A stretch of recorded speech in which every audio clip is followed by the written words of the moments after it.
Boa tarde a todos. Bem-vindos a mais um Talk About Wine, hoje com um assunto que nos parece muito interessante e pouco explorado no mundo dos vinhos, que é harmonizações gastronómicas, e neste caso dos vinhos do Douro e do Porto, com cozinha vegetariana. Para isso, temos uma colega no Instituto que é especialista na matéria, a minha colega Luísa Freire, com quem trabalho no departamento no Serviço de Promoção de Comunicação. Olá, Luísa. Eu acho que se calhar deveríamos começar, dado que provavelmente hoje vamos ter vários públicos, um público conhecedor e praticante, vamos chamar assim, e outro curioso e interessado, se calhar explorar isto, porque a cozinha vegetariana não é toda igual, não é? E há várias correntes ou várias tendências. E se calhar poderíamos começar por aí antes de chegarmos aos vinhos. Exatamente. Não, o vegetarianismo já existe há séculos, aliás, desde o século VI a.C. E ao longo dos anos foi tendo várias vertentes mais ou menos ortodoxas, mas o vegetarianismo é um estilo de alimentação onde se eliminam os produtos a carne, o peixe, o marisco e os seus derivados, mas pode admitir ovos e também produtos de laticínio, leite e seus derivados, exatamente. Há muitas pessoas que desde sempre praticam vegetarianismo ao longo dos séculos, ou por questões religiosas, questões realmente que tenham a ver com a saúde, ou uma questão de etnia, muitas vezes, mas também há muitas pessoas que abraçam esta forma de alimentação porque pretendem uma alimentação mais saudável, mais sustentável, mais amiga do ambiente. Sim, hoje em dia existem as preocupações que eu diria se calhar mais ocidentais, da questão da sustentabilidade ou até do respeito pelo animal, porque obviamente o vegetarianismo elimina as proteínas animais da dieta, mas na realidade o vegetarianismo, mesmo que seja uma moda, hoje em dia já não será uma moda, mas que tenha sido uma moda, uma tendência no final do século XX, é algo que já existe há centenas ou há milhares de anos, por exemplo, em sociedades como a indiana, não é? Isso depois vai ser importante para explorarmos alguns aromas e alguns sabores mais à frente. Mas, quer dizer, não é, para uma grande parte da população mundial, o vegetarianismo não é uma novidade nem uma moda, não é? Não, exatamente. Aliás, há um estudo que indica que 8% da população mundial é vegetariana. Pode não parecer muito, mas é. E, curiosamente, em Portugal, estive a ler um estudo chamado Green Report, de 2019, que é feito por uma empresa espanhola, que indica que 9% da população portuguesa já é vegetariana. Ou 9%? 9%. 9%. Nós estamos acima da média mundial. Também há aqui uma nota que eu acho que devíamos deixar, que é, penso que é interessante, que é quem suprime, por exemplo, a carne da dieta não é vegetariano. Nós muitas vezes há pessoas que dizem, eu não como carne. Então és vegetariano, vou fazer uma saladinha para ti. É uma coisa completamente diferente. Decidir não comer carne ou não gostar de comer carne pode ser equivalente, por exemplo, a não gostar de comer feijão ou não gostar de comer batata ou uma coisa qualquer. Ou seja, não é por não comer carne que deixamos de ser ou que passamos a ser vegetarianos. Isso por si só não nos leva a nenhuma dieta, não é? É destes nomes. Diz-me uma coisa, existem várias tendências. Vamos só rapidamente para depois passarmos para as harmonizações. Que tipos de dietas é que há vegetarianas? Ok, portanto, isso é interessante porque muitas vezes as pessoas podem pensar que peixe é legume, mas não é. Portanto, por de facto não se comer carne, não se é automaticamente vegetariano. O eixo é a proteína animal, é a eliminação da proteína animal. Não é? Exatamente. Temos os ovo-lacto-vegetarianos, que fazem uma alimentação com ovos e também com os derivados do leite.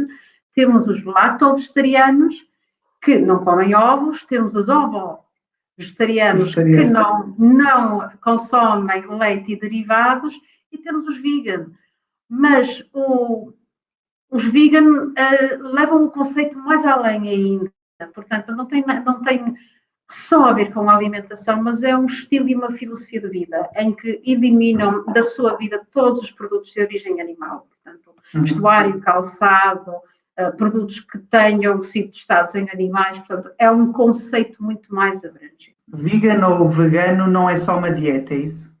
Exatamente, é um estilo de vida, é uma filosofia. É uma filosofia, talvez tal como a questão que estávamos a falar dos indianos, ou das religiões, ou das etnias.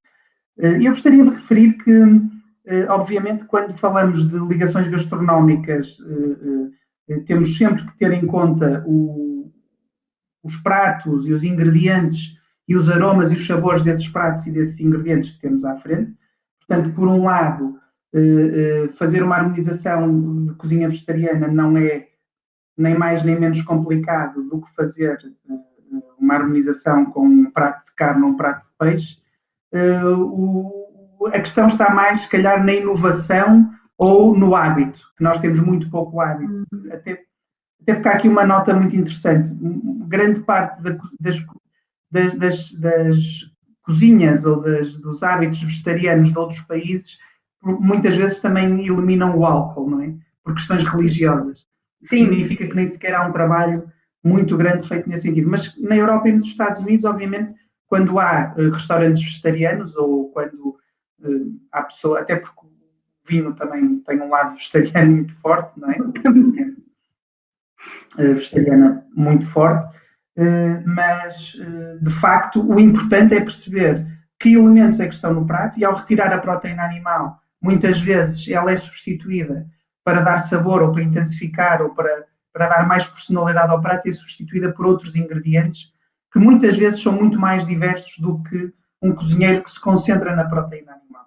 Porque vai fazer um prato de pato ou vai fazer um bacalhau e depois é o que é que adorna o pato ou o que é que adorna o bacalhau. Aqui nós não temos isso. Portanto, nós acabamos por ter muitas vezes os chefes, e é isso os exemplos que vamos ver à frente, os chefes que acabam por utilizar e ter uma cozinha criativa à volta do vegetarianismo ou do veganismo, têm esta questão muito prática de juntar muitos elementos. E depois cabe-nos a nós, mais especialistas em vinho, procurar que elementos são esses que possam promover uma harmonização dentro das regras das harmonizações gastronómicas, da intensidade de sabores, um vinho intenso para um prato intenso, um vinho leve para um prato leve, e depois se encontramos coisas que se ligam, que se encontram no vinho e na comida, ou coisas que se complementam, um ácido com um doce, ou esse tipo de coisas. Se calhar sugeria, então, irmos para o primeiro prato, não é? Exatamente. A proposta que nós temos, que vamos fazer, que é um prato, neste caso, que ainda liga, não é este. Pois não, este é o último, exatamente. Ok, obrigado.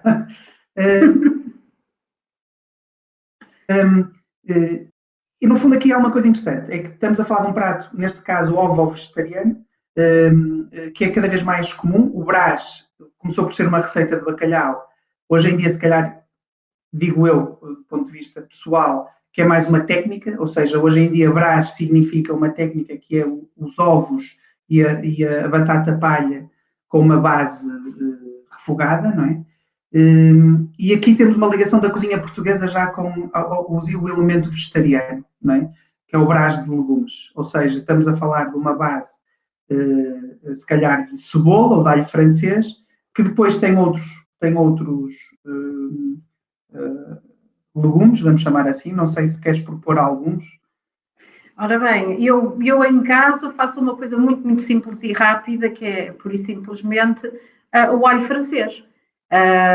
Pronto, mas também pode-se utilizar cogumelos, para quem gostar de uma textura assim um bocadinho mais parecida com a carne. Mas lá está, o Brás de legumes vá para fazermos com um ou mais que um legumes, conforme o gosto pessoal de cada um. sim. Eu também costumo juntar espargos, muitas vezes, que nem sequer são cozidos, Sim. espargos verdes pequenos, porque também significa que vamos dar aqui um elemento mais amargo, porque o espargo, obviamente, quando é salteado, nem sequer é cozido, não fica tão fibroso, mas dá textura ao prato, mas também dá algum amargor. O cogumelo não tem muita forma, lá está, dá esse volume ao prato, mas não lhe dá sabor, não dá muito sabor, depende do cogumelo. Estou a falar aqui dos marrons ou dos cogumelos de Paris, dos mais clássicos que encontramos nos supermercados. E o alho francês, esse sim, obviamente, dá-lhe uma personalidade diferente da cebola, não é? Para isto, eu penso que aqui, obviamente, o ovo é um elemento muito importante, que é o que vai fazer a ligação a isto tudo, que vai fazer a ligação à batata frita palha e aos outros elementos, aos legumes que nós vamos ter, e, portanto, se calhar das duas uma. O ovo é muito importante, tem uma grande densidade, tem proteína, dá aquele volume de boca que depois temos que limpar a boca a seguir, não é? E, portanto, eu diria que, tal como no bacalhau à Brás, neste caso do Brás de legumes, um tinto leve, um vinho que seja um vinho tinto jovem, fresco, com fruta vermelha, com algum lado floral, mas não com aquela madeira muito pesada, não com muitos taninos e muito peso, senão obviamente que se vai sobrepor a tudo que o Brás de legumes pode trazer. Ou então, obviamente que um branco leve também se calhar passa como água pela boca, não é? Se for um branco sem estrutura, um branco do ano, muito jovem, muito frutas brancas ou de frutas tropicais, também não vai ter o equilíbrio que se exige de um prato que tem, se calhar, o amargor do espargo ou a acidez do alho francês ou o ovo, e se calhar aí sim, um branco que já precisará de madeira ou alguma maceração pelicular. Não é? Portanto, aqui até podemos jogar entre o tinto e o branco. Não é impossível que qualquer um dos dois funcione. Exatamente. O que é bom. Portanto, temos aqui já dois douros com algum potencial para fazer a ligação. A seguir, eu gostaria de referir uma coisa. Quem nos estiver a ver que queira propor alguns pratos ou fazer algumas perguntas, cá estaremos para tentar ajudar o máximo possível.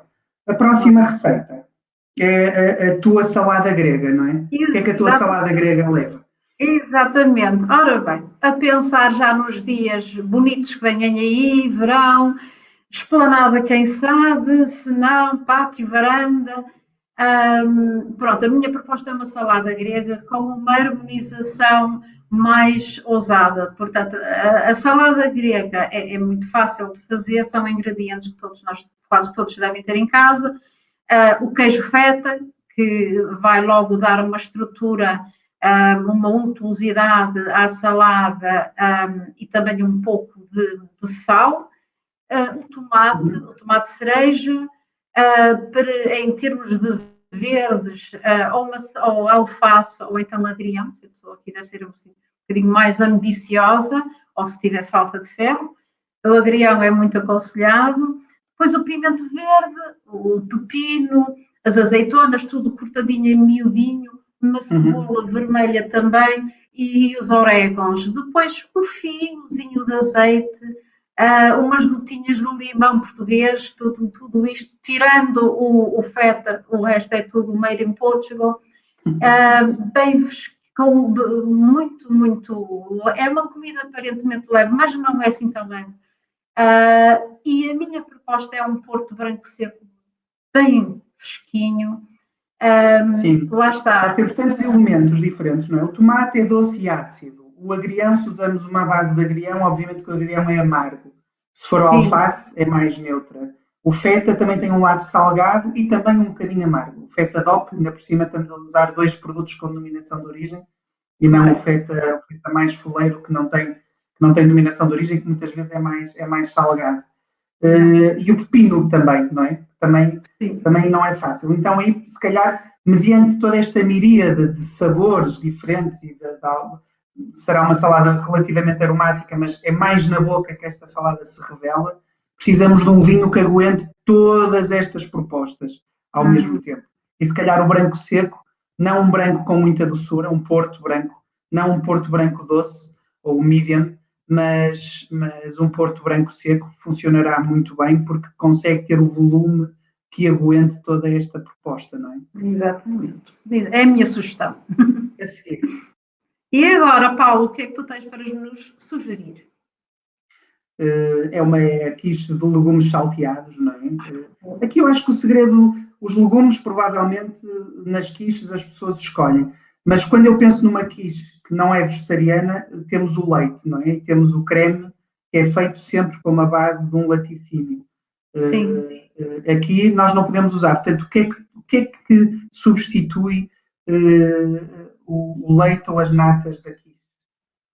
Ora bem, eu no meu caso, quando faço, e faço a miúde, porque também é um prato simples e muito simpático, eu substituo a nata de origem animal por creme de soja ou nata de soja. Portanto, há várias marcas, todas elas muito simpáticas e dão uma textura quase igual à nata de origem animal.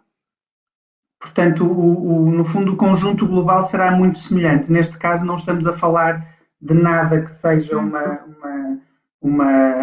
se calhar como os dois próximos que têm uma componente vegetariana muito forte, mas este é mais uma substituição, como conseguir fazer um prato que nós conhecemos bem, arranjando elementos de substituição. Não é? Exatamente. Pronto. Aqui, obviamente, que esta questão mais cremosa da quiche, a quiche pretende sempre ser uma tarte leve, e, portanto, os legumes também vão trazer alguma complexidade. A ideia é ter um vinho que harmonize, que traga frescura, aqui esta parte do forno, dos legumes terem sido salteados, e, portanto, um branco aromático, jovem, fresco, com fruta branca, com algum lado floral, um douro jovem, penso que funcionará muito bem e dificilmente falhará, diria eu. A seguir, temos... Pois, a seguir uma proposta também um bocadinho diferente, um risoto de abóbora ao caldo e espargos. A abóbora ao caldo, para quem não sabe, é uma abóbora mais doce, não é? Tem um exatamente. Toque mais doce, um bocadinho especiada também. E depois temos o amargor dos espargos. A calda, claro, é uma calda de legumes, portanto não vamos utilizar um caldo de carne, não.